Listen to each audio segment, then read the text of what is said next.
El Ministerio Apostólico de Enseñanza y Predicación Rema Internacional presenta hoy al Reverendo Fernando García Sotomayor con la proclamación de las buenas nuevas de Dios para tu vida. El mensaje de ayer, el mensaje de hoy y el mensaje para la eternidad a los que tienen hambre y sed de la palabra de Dios. Un querigma de Dios para el que oiga, el que tiene oídos para oír. Escuche el dabar del Eterno a las naciones. Ahora es el tiempo para recibir el rema del Espíritu Santo a tu espíritu. Escuchemos con fe la memra del Señor para el alma.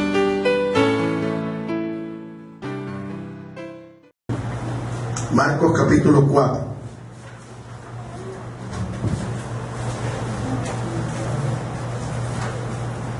Vamos a leer los versículos 30 en adelante. Marcos capítulo 4, versículos 30 en adelante. Voy a leer la palabra de Dios a favor de ustedes. Esta es la versión Reina y Valera, año 1960. Dice así la Sagrada Escritura. Marcos capítulo 4, versos 30 al 32. Decía también: ¿a qué haremos semejante el reino de Dios? ¿O con qué parábola lo compararemos?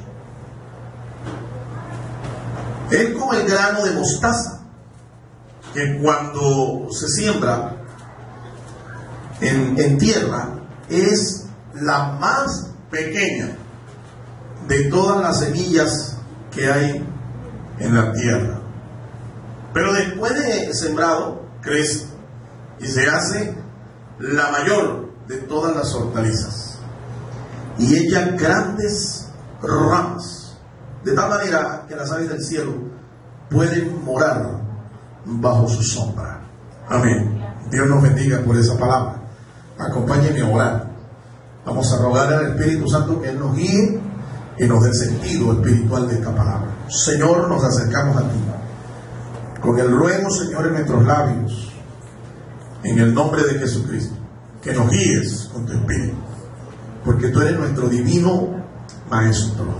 Enséñanos, Señor. Queremos aprender de ti. Queremos, Señor, que tú nos edifiques. Que esta palabra, Señor, sea de instrucción, edificación y de bendición en nuestras vidas. Te lo rogamos, Padre Santo, en el nombre de Cristo Jesús. Pueblo de Dios dice: amén. El título de esta disertación: insignificante pero sobrenatural. Insignificante pero sobrenatural.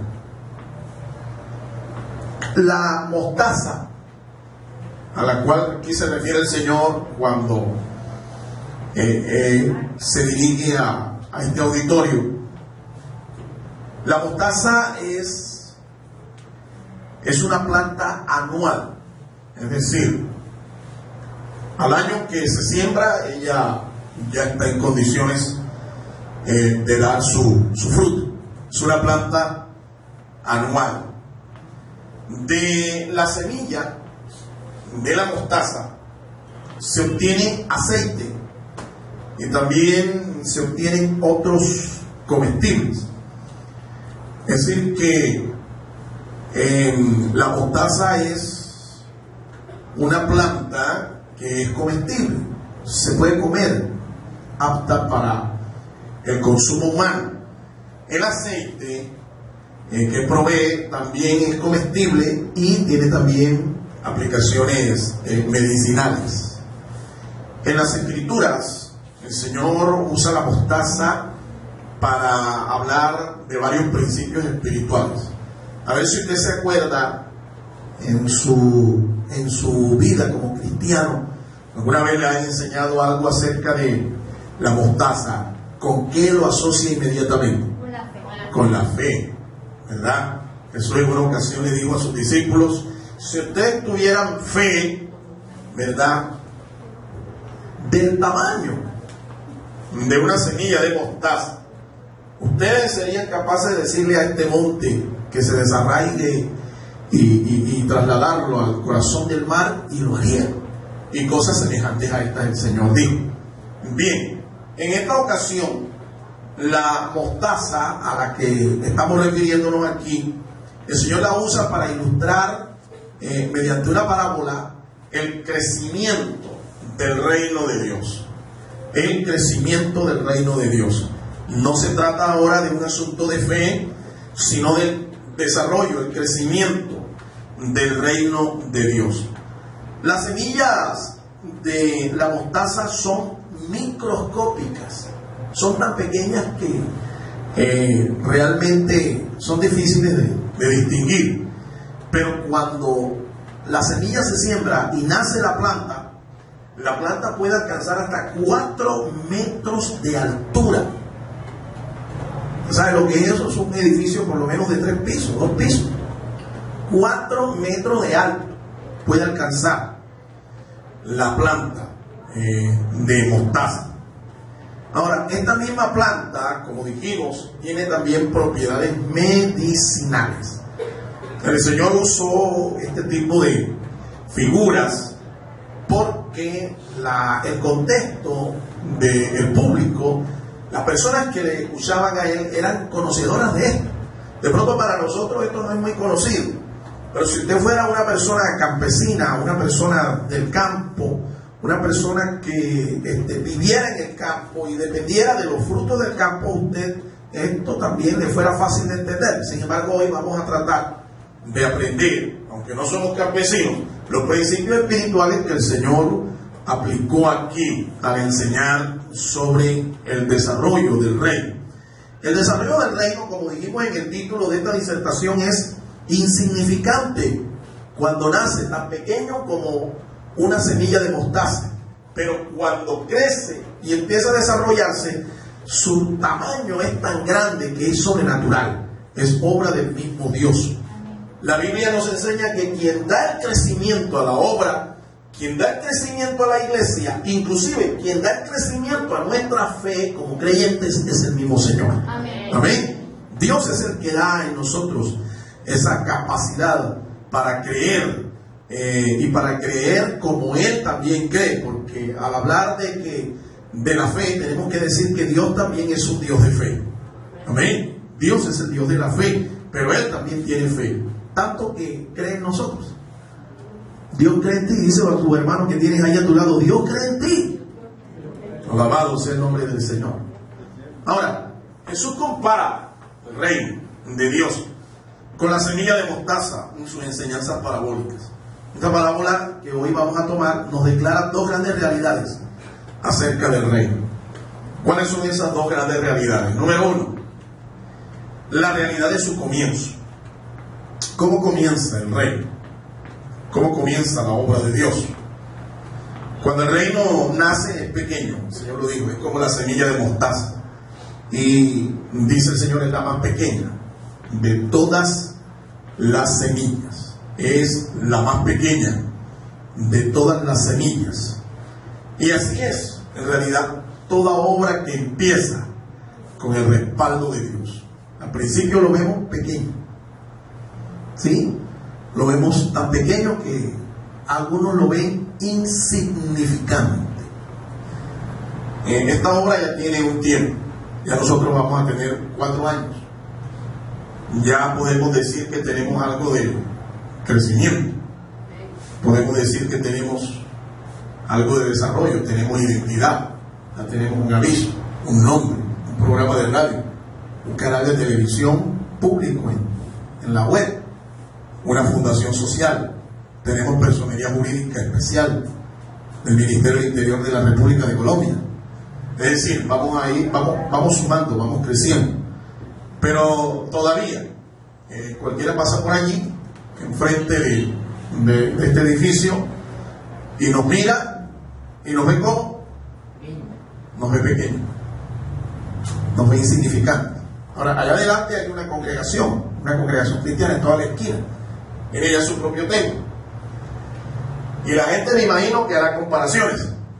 Mirará el templo y nos mirará a nosotros y dirán, ay, pero esa iglesia sí es pequeña.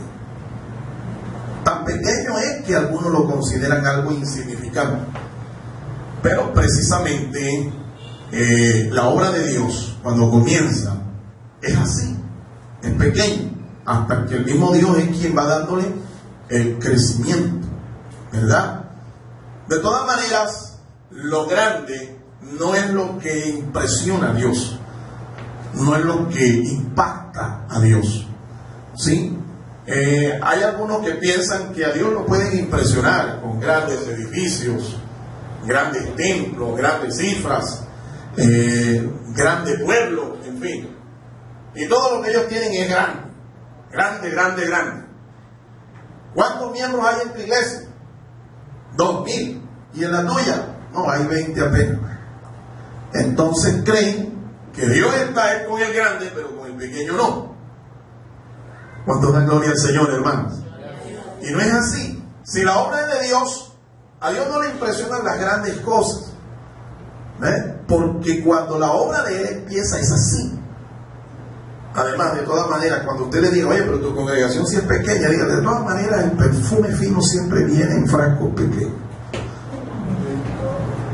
Amén. ¿Verdad?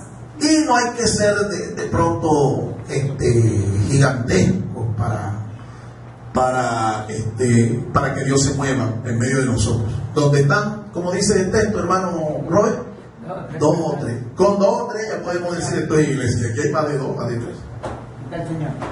¿Cuánto da gloria a Dios, hermanos? Lo triste es que a veces hay algunos lugares, ¿verdad?, majestuosos, gigantescos, unos templos enormes. Sí, pero ahí no está Dios. Y a nosotros lo que nos interesa es que Dios se mueva en medio de nosotros, que Dios esté en medio de nosotros, ¿verdad? Hay lugares, hay iglesias, ¿verdad?, que sus templos son lo que llaman los ingenieros civiles, sus templos son elefantes blancos, ¿sí? Ejemplo, la iglesia mormona tiene toda la plata del mundo que usted quiera, y ellos construyen tremendos templos, majestuosas catedrales. Pero ¿dónde está la gente? Usted ve allí, por ejemplo, un domingo, un día como hoy, se acerca, mira a un templo mormón y usted lo ve vacío. Pero la obra, el templo es gigantesco, grandísimo. Entonces, ¿de qué nos sirve a nosotros tener elefantes blancos? En magnas construcciones, gigantescas construcciones, y no está la gente. La iglesia, escúcheme, no es el templo. La iglesia somos nosotros, la gente. Y Dios está interesado es en la gente, no en los templos.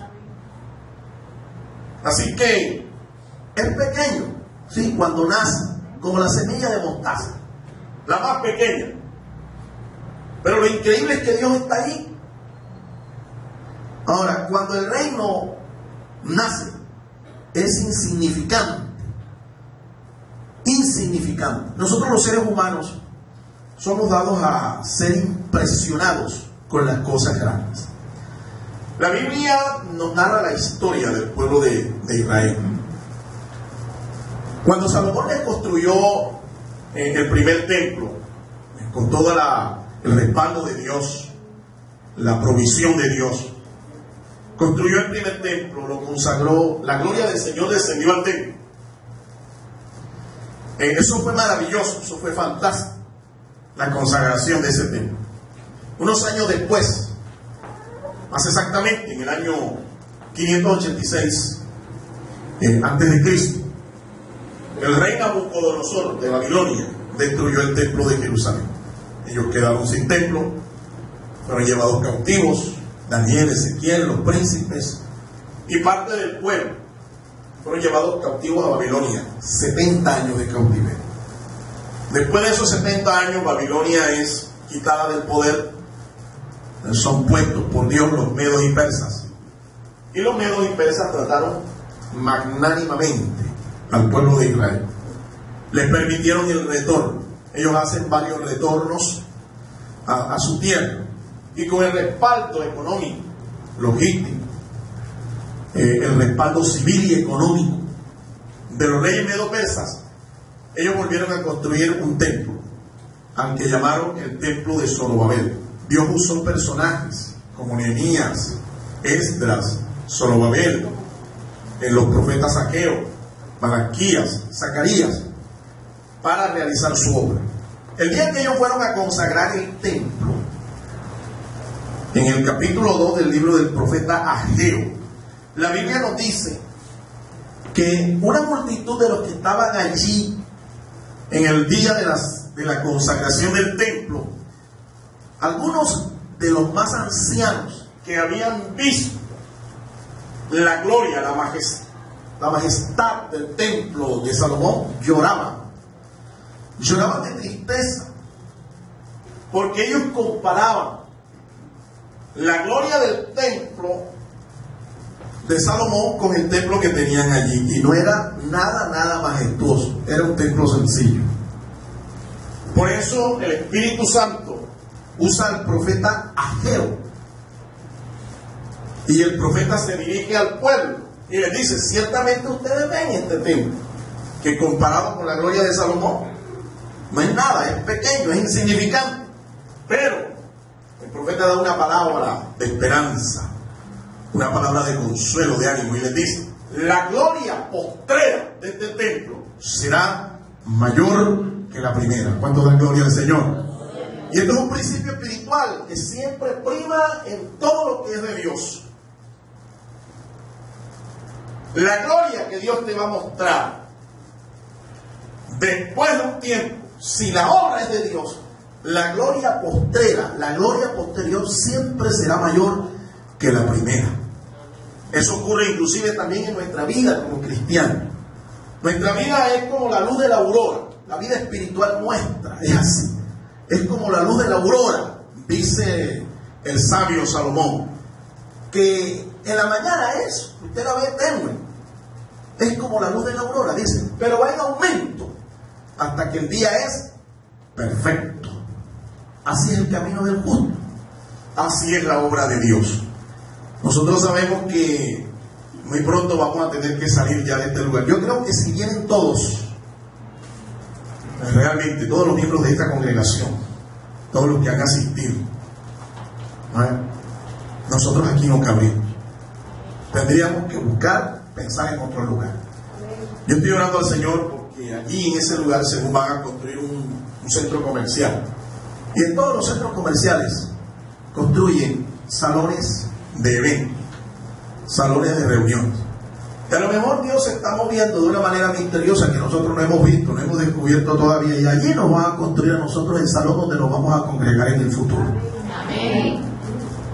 Si usted lo cree, denle un aplauso al Señor, hermano. Gloria al Señor. ¿Qué tenemos que hacer nosotros? Ser fieles. Ser fieles.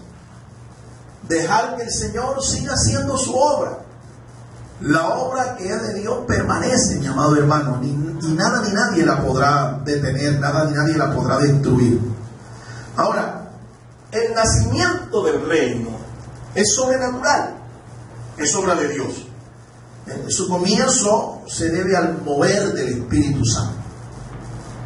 La iglesia no es una empresa como hacen algunos, ¿verdad? Que piensan que la iglesia es una empresa.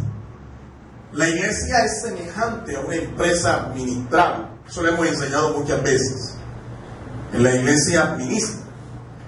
Y los siervos de Dios son no solamente ministros, sino administradores.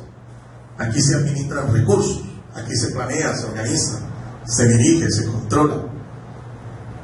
La iglesia entonces tiene semejanza. Pero la iglesia es un cuerpo vivo, es un organismo vivo. La iglesia no es una institución humana. Mire, por muchos años yo he venido enseñando y he venido predicando. Lo hago en público, lo hago en privado, lo hago con los pastores, lo hago con los creyentes, lo hago en el seminario, en la universidad. He enseñado que no todo lo que tiene nombre de iglesia realmente lo es. Usted en estos días vio la noticia por la televisión. Todavía esto está sonando. Un tremendo escándalo, ¿verdad? Por todos los medios masivos de comunicación, radio, televisión, prensa, internet, el escándalo que provocó la mamá, ¿verdad?, de la fundadora de la iglesia que se hace llamar aquí en Colombia Iglesia Ministerial de Jesucristo. Esa iglesia le llaman la iglesia de la profecía secreta. Cuando usted llega a esas congregaciones, apenas usted se para en la puerta, hay un profeta que una vez se le acerca a usted a darle una profecía al oído. Y es una iglesia que se mueve en esto de la profecía. Ahora, nosotros no es que no creamos en las profecías, sí creemos en las profecías, pero las profecías comparadas con la palabra de Dios es como comparar la luz de un fósforo con la luz del sol. La palabra es el sol. Las profecías son como la luz de un fósforo. La pregunta es, en una noche oscura, en un sitio oscuro, ¿usted qué va a preferir? ¿Qué preferiría usted? ¿La luz de un fósforo o la luz del sol? No sé, obvio, cualquiera que tenga dos dedos de frente dice, yo prefiero la luz del sol. Pues bien, la luz del sol es la palabra. La palabra profética más segura es esta que está aquí. Una iglesia que se mueve por profecías es una iglesia inestable. Es una iglesia que no tiene doctrina, no tiene fundamento.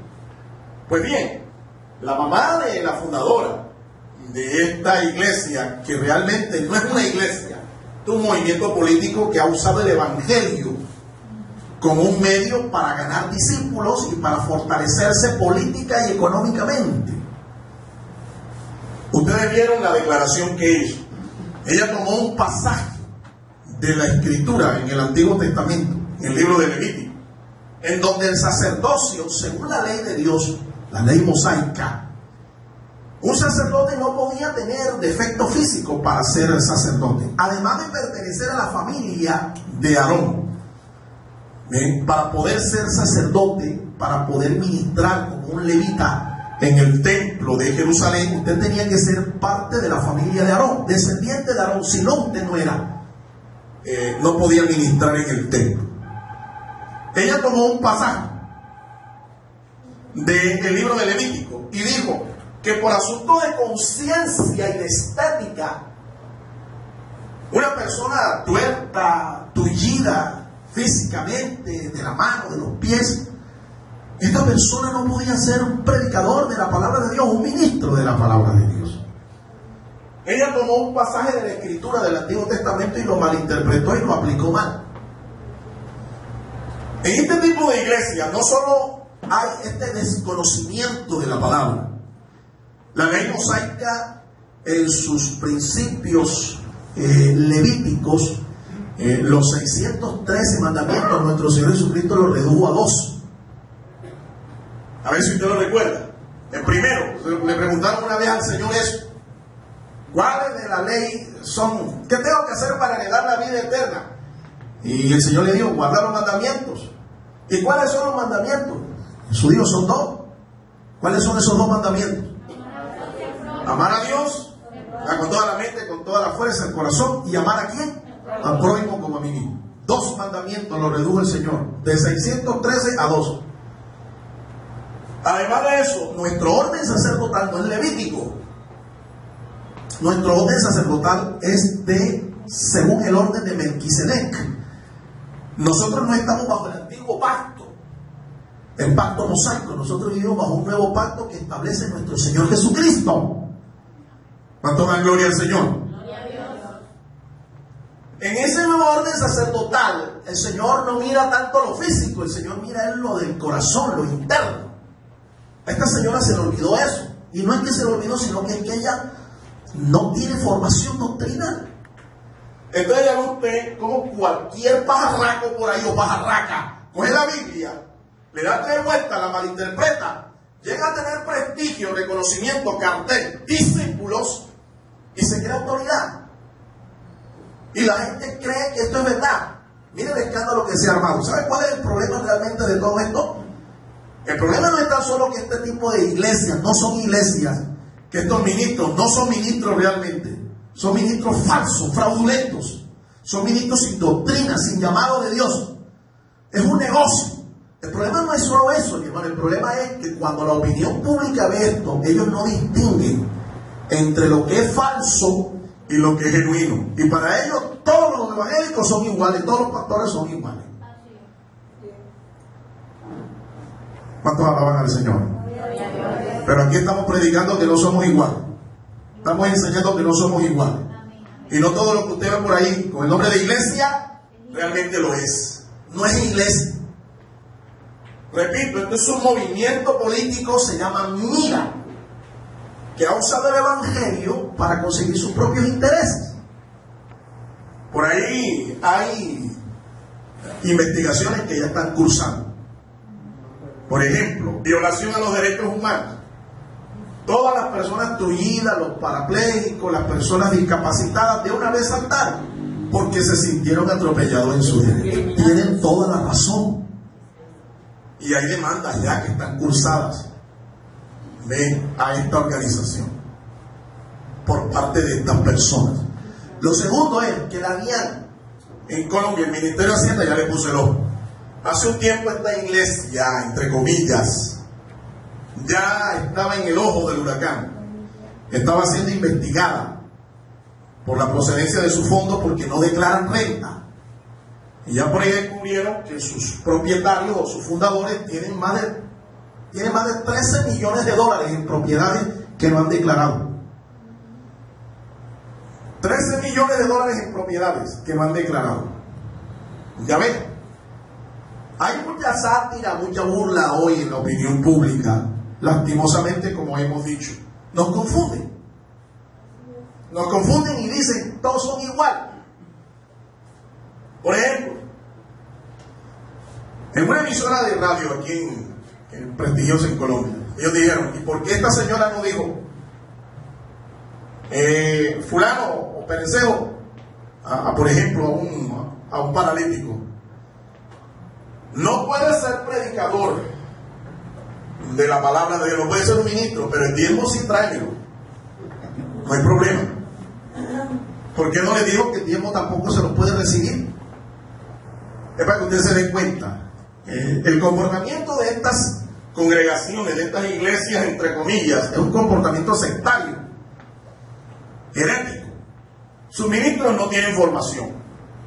Sus discípulos son gente que no tiene formación. Y lo peor es que ellos no están interesados, sus líderes, no están interesados en que sus discípulos reciban doctrina, reciban formación. A ellos les interesa tener allí una manada de ciegos, de ovejas ciegas, tuertas, miopes. Porque es que en el reino, en el imperio de los ciegos, el tuerto es el... ¿Me entienden? ¿Me entienden lo que les estoy diciendo? No les interesa doctrinar a nadie. Aquí nosotros sí estamos interesados en que usted conozca la doctrina y el gobierno de la iglesia. ¿Cuántos dan gloria a Dios, hermano? Tú puedes darle un aplauso al Señor en esta mañana. Aleluya. Gloria a Dios.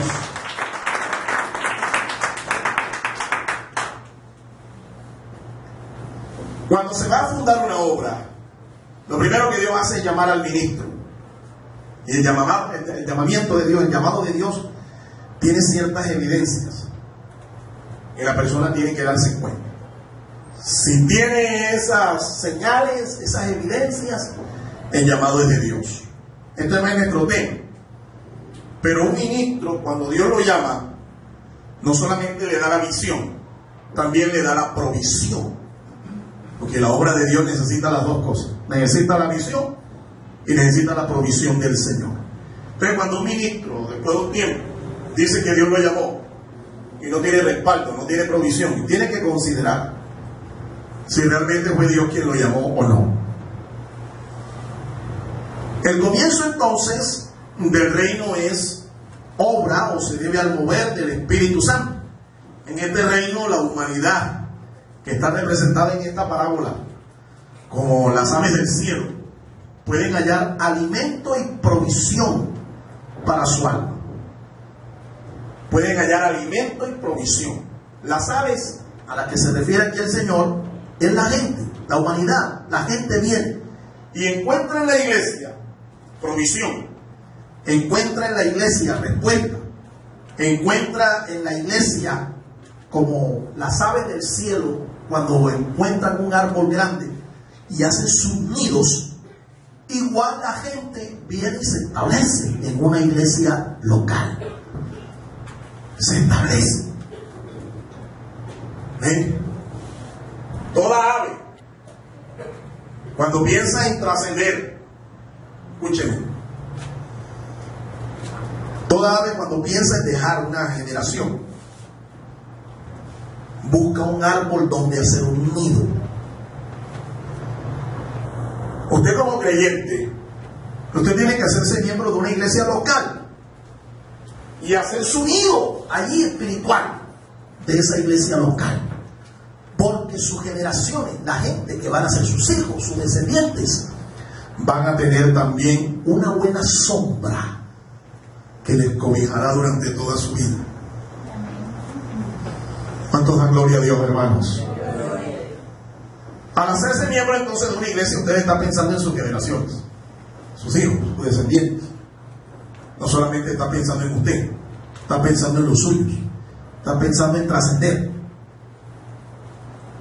Ahora, en este reino la humanidad puede hallar también sanidad. ¿A cuántos no sanó el Señor durante su ministerio?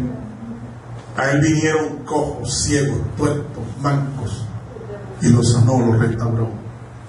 Lo maravilloso es saber que ese mismo Jesús sigue haciendo también los mismos milagros en el día de hoy, porque su poder no se ha agotado. Él todavía es el mismo de ayer, de hoy y por los siglos de los siglos. El reino de Dios entonces ha sido realmente sembrado en la tierra. Las iglesias cristianas representan esos nidos en donde hoy la gente llega y establece allí su presencia, se hacen miembros. Al principio el reino lo establecieron el Señor Jesucristo, sus discípulos, sus apóstoles, pero hoy la realidad es que el reino de Dios se ha acercado a muchos corazones, se sigue acercando por la predicación de los siervos del Señor. Cuando los discípulos del Señor, los apóstoles, salían a predicar, lo primero que decían era: el reino de Dios se ha acercado. Pues bien, el reino de Dios hoy se sigue acercando. Se sigue acercando a la gente. Amén. Número 2, la segunda realidad que nos muestra esta parábola del Señor, la realidad de su misterioso crecimiento. Dice el Señor en esta parábola que una vez que se siembra se hace un árbol grande. La pequeña semilla se hace un árbol grande. Una vez que el reino nace, entonces el crecimiento es asombroso. Tan asombroso como el árbol que crece y empieza a echar grandes ramas. Grandes ramas. Ya no es un solo tronco, sino que de ese tronco se desprenden grandes ramas. Y así es el ministerio de una iglesia. La iglesia crece a nivel natural, a nivel físico, a nivel financiero, a nivel numérico. Usted lo puede ver. Cuando nosotros comenzamos la obra por acá, quien comenzó la obra fue la pastora, entre otras cosas, Pastora Diana.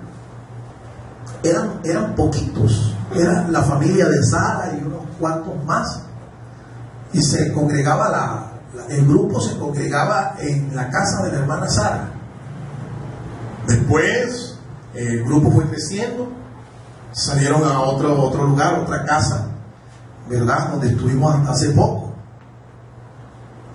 Allí nos dimos cuenta de que estábamos muy metidos y que allí habíamos cumplido ya una etapa, habíamos predicado en todo ese sector la palabra, no habíamos visto fruto, había que salir de allí. Y el Señor nos inquietó a salir, y después de un año de estar orando y buscando, el Señor nos trajo hasta este lugar. Hemos crecido desde ese punto o desde ese momento en el tiempo, en lo físico, en lo financiero, en lo numérico. En otras palabras, ya hemos echado algunas ramitas, ¿no? Estamos echando ramas, pero también crece a nivel intelectual y cultural.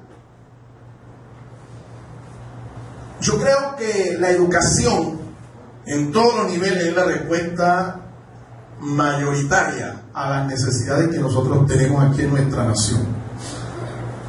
En la educación está la clave. Inclusive nosotros vemos eso en el mundo espiritual también, en la iglesia local.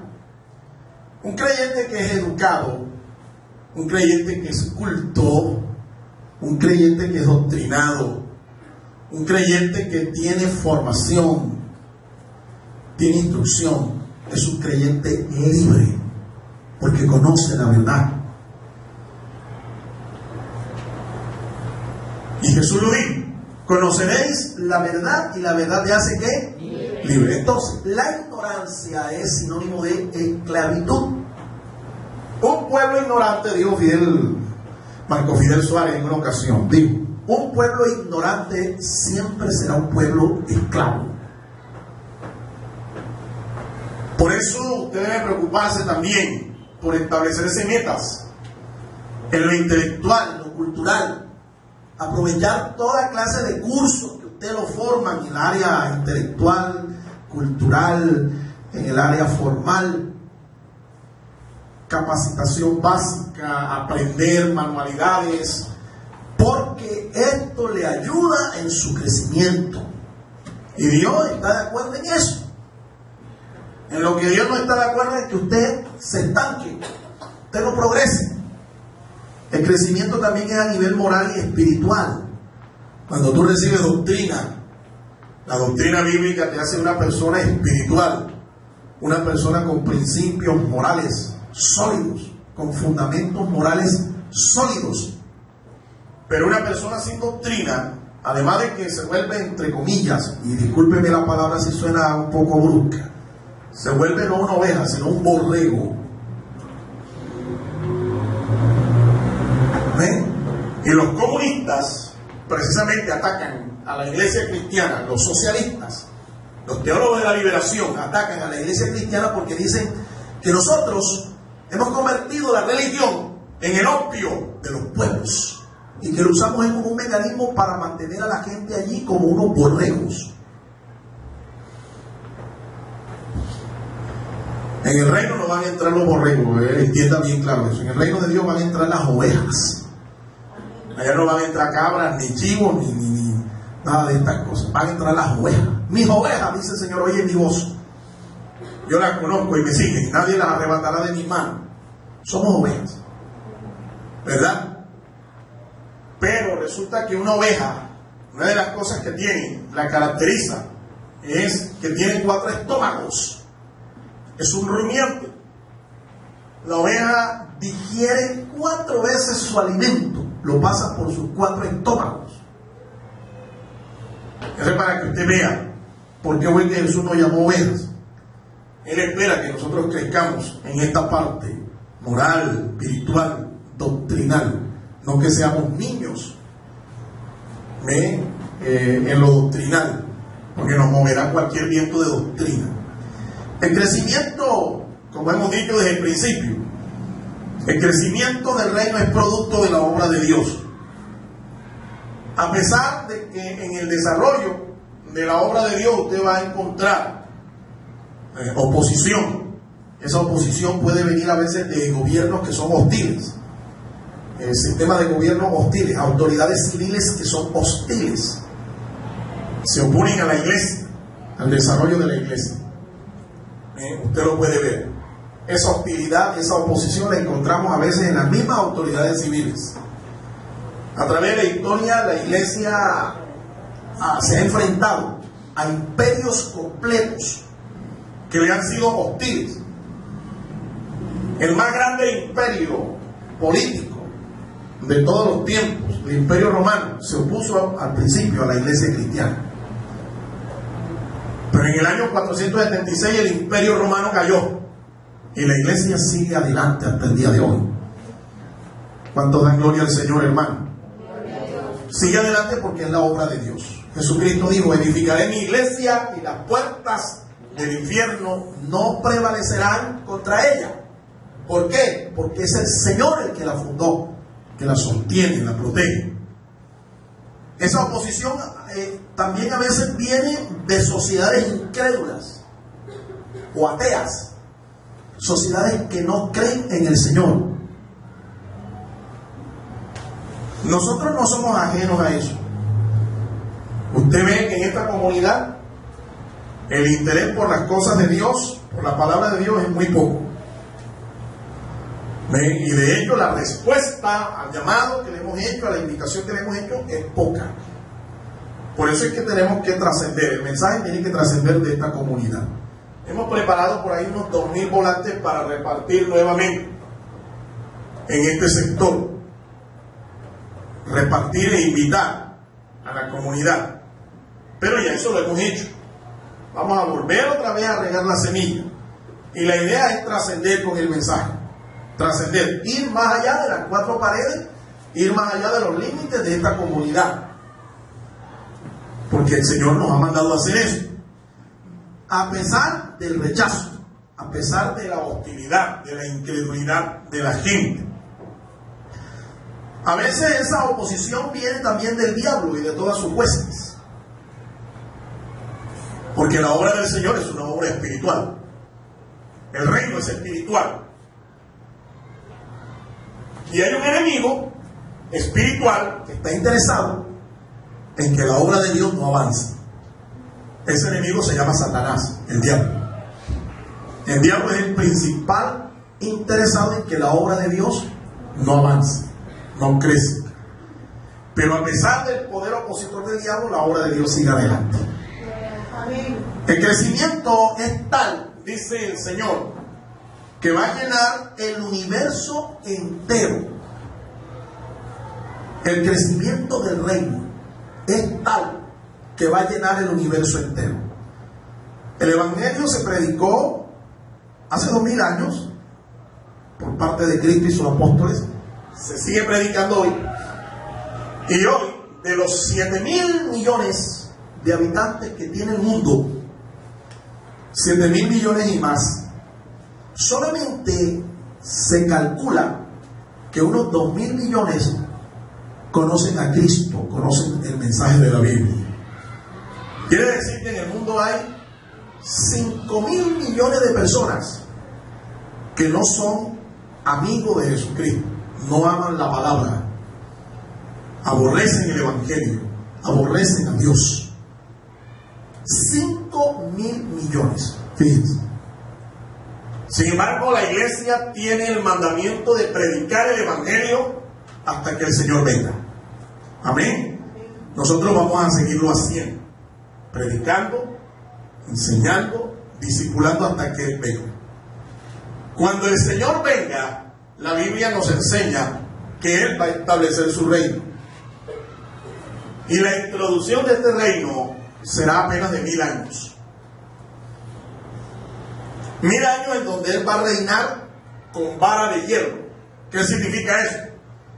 Que va a ser un gobierno impuesto por la fuerza. A eso se le llama la teocracia. Toda rodilla se doblará y toda lengua confesará que Jesucristo es el Señor. Él es el Rey de reyes y Señor de los señores. La Biblia dice que vamos a gobernar con Él en ese reino aquí en la tierra. Los testigos de Jehová enseñan acerca del reino, pero ellos creen que el reino solamente va a durar 1000 años y nada más es para 144.000. Una mala interpretación de la palabra. El reino es para todos aquellos que son fieles al Señor. La promesa de gobernar con Jesucristo es para todos los fieles. ¿Cuántos son fieles al Señor en esta hora? Entonces usted va a gobernar. Y escuchen, después de esos 1000 años, la Biblia dice que el Señor va a crear cielos nuevos y tierra nueva. ¿Qué quiere decir esto? Que el Señor va a crear un universo nuevo. Y el reino tendrá una casa de gobierno. Como todos los sistemas gubernamentales de este mundo tienen una casa de gobierno. ¿Cómo se llama la de Colombia? La Casa de Nariz. ¿Sí? ¿Y la de los Estados Unidos cómo se llama? ¿Y la del reino del Señor cómo se llama? La Nueva Jerusalén. ¿Cuánto da gloria a Dios? Pero escucha, el reino, gubernamentalmente hablando, fíjate que no es solamente un concepto espiritual el reino. El concepto de reino es gubernamental. Se llama teocracia, el gobierno de Dios. El reino se va a extender desde la tierra y va a llenar el universo entero, un nuevo universo, un nuevo cielo, una nueva tierra. Dice el Señor que Él va a crear.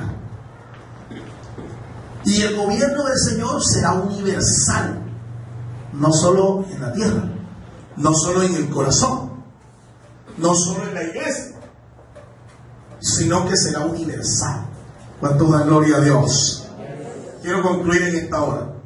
Hay un dicho que dice: el que a buen árbol se arrima, buena sombra lo cobija.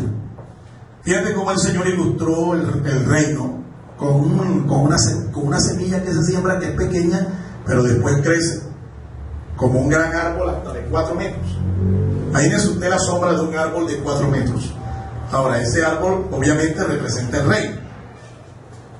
El principio aquí para aprender es que si nosotros nos cobijamos a la sombra del reino, ¿verdad?, a la sombra de ese árbol, vamos a estar bien cobijados. ¿Cuántos son parte ya de ese reino? La Biblia nos muestra que Jesús trabajó intensamente en cumplir su ministerio de predicar y enseñar acerca del reino. Una de las cosas más importantes para Él era la de predicar el evangelio, para que el que creyera en este mensaje recibiera por la fe el reino de Dios en sus corazones. Jesús habló mucho del reino, mucho. Él menciona unas 120 veces en los relatos evangélicos el reino. 120 veces habló Jesús acerca del reino en todos los relatos evangélicos. Esto revela entonces la enorme importancia que tiene esta doctrina del reino. Es también una verdad gloriosa, que el reino de Dios se establecerá literalmente aquí en la tierra, como hemos dicho, y el Señor va a reinar con nosotros, sus santos. Pero es necesario que para reinar con Cristo un día en su reino, que será un reino eterno, Cristo reine en nuestros corazones hoy. Eso es necesario. Si Jesucristo no reina en nuestro corazón hoy, olvidémonos, ni en video vamos a estar allá en su reino. Acuérdense lo que el Señor le enseñó a sus discípulos, ¿verdad? La venida del reino es algo que es escatológico, eso es para el futuro. Jesús dijo, enseñándole a orar a sus discípulos: ustedes cuando oren, oren así: Padre nuestro que estás en los cielos, santificado sea tu nombre. ¿Qué más dice? Venga a nosotros tu reino. Todo el que reciba a Cristo en el corazón, inmediatamente el reino viene a su corazón, porque Jesucristo es el Rey del reino de Dios. Y si queremos un día reinar con Él allá en la eternidad, tenemos que dejar que Él reine en nuestro corazón hoy. Colocar a Cristo en el corazón significa que tú tienes que abrirte, tienes que dejarle el agua. Ya no puedes gobernarte tú.